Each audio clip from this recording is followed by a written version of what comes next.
ঈদের ছুটিতে ঢাকাবাসী ও দেশের অন্যান্য মানুষের জন্য মিরপুর জাতীয় চিড়িয়াখানা হয়ে ওঠে এক অনন্য বিনোদন, শিক্ষা ও প্রকৃতি সংরক্ষণের কেন্দ্র। পরিবার পরিজন নিয়ে সময় কাটানোর এটি এক অত্যন্ত আকর্ষণীয় স্থান।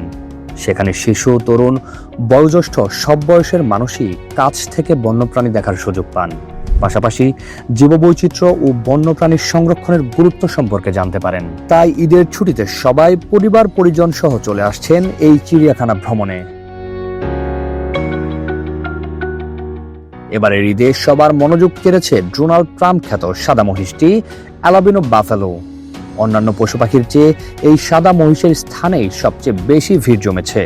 ছোট থেকে বড় সবাই এসে তাকে দেখছেন এবং উপভোগ করছেন। ছোটরাও আসছেন মূলত এই মহিষটিকে দেখার উদ্দেশ্য নিয়েই, এটাই জানিয়েছেন দর্শনার্থীরা। তবে বড়দের একটি অংশ মনে করছেন এই ধরনের অপপ্রচারের প্রভাব ছোটদের মনেও প্রভাব পড়তে পারে। এমন বিপুল ভিড় সামলাতে ও শৃঙ্খলা বজায় রাখতে নিরলসভাবে কাজ করে যাচ্ছেন অঙ্গীভূত আনসার সদস্যরা। ঈদের ছুটিতে যখন মানুষজন পরিবার সহ চিড়িয়াখানায় বেড়াতে আসছেন, তখন আনসার সদস্যরা নিজেদের পরিবারের মায়া ত্যাগ করে দর্শনার্থীদের নিরাপত্তার স্বার্থে অবিরাম কাজ করে চলছেন নীরবে নিভৃতে। প্রান্তিক কণ্ঠস্বর, ঢাকা।